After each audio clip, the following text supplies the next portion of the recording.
Okey, bismillahirrahmanirrahim. Guys, ni nasi daun pisang dah lama kita tak jumpa.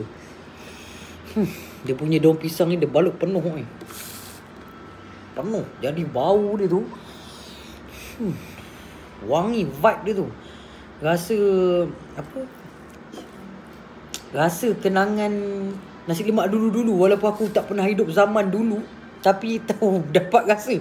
Kau buka dia punya aroma, dia boleh hantar kau ke time travel terus. Ke zaman tu. Memang sedap. Lepas tu bau dia wangi. Memang sedap lah. Aduh, jatuh pula. Lepas tu ni sambal dia. Sambal dia yang menyebabkan nasi lemak sedap. Selalu kita pergi dekat mana-mana tempat ataupun yang viral-viral claim sambal mak-mak lah, sambal ini lah. Bila kita pergi, indah kabar dia rupa. Yang ini tak ada viral, tak ada apa. Kedai ni memang sedap. Serius aku cakap. Kedai ni dekat Perak. Nama kampung ni Kampung Bell. Kedai tepi jalan. Dia memang buka malam. Dan dia banyak terima tempahan. Tadi kita pergi ni pun dah ada tempahan. Lepas tu dia kata ada berbaki 5 je dik, kalau nak. Tu saya sapu 5 tu. Memang sedap guys. Tak tipu punya. Ini tak tipu. Jujur. Gila, tak ada bayar punya. Ni betul-betul punya.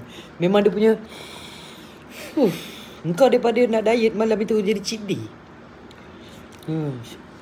Makan guys. Okay guys, kalau kau nak tahu tempat ni dekat mana, nak guide kedai dia, memang tak ada viral, tak ada apa. Tapi aku sekarang ni berada di homestay. Sebab aku ada urusan sikit kat Perak ni. Hari ni 2 hari, Sabtu dengan Ahad.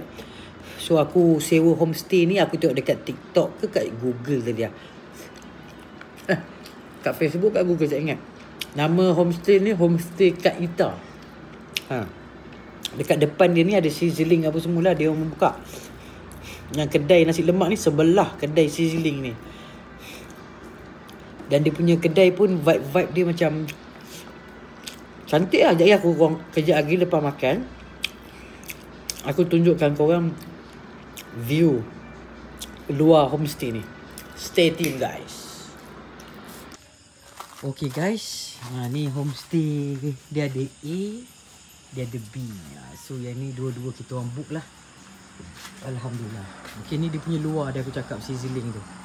Okay, dia tepi jalan besar tu. Kau search je Homestay Kak Ita ni. Homestay Kak Ita, kau akan jumpa location ni daripada luar. Kedai nasi lemak tu kat situ guys. Tu tengok okay, tu kedai nasi lemak tu. Memang padu nasi lemak tu. So ni kita nak try dia punya sizzling pula. Dia punya vibe pun cantik. Tempat dia pun orang cakap apa, healing lah. Untuk family sesuai guys. Untuk family trip sesuai.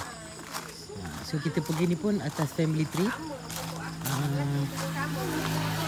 Yes, kita lepak-lepak dengan family. Kita me time bersama family kita.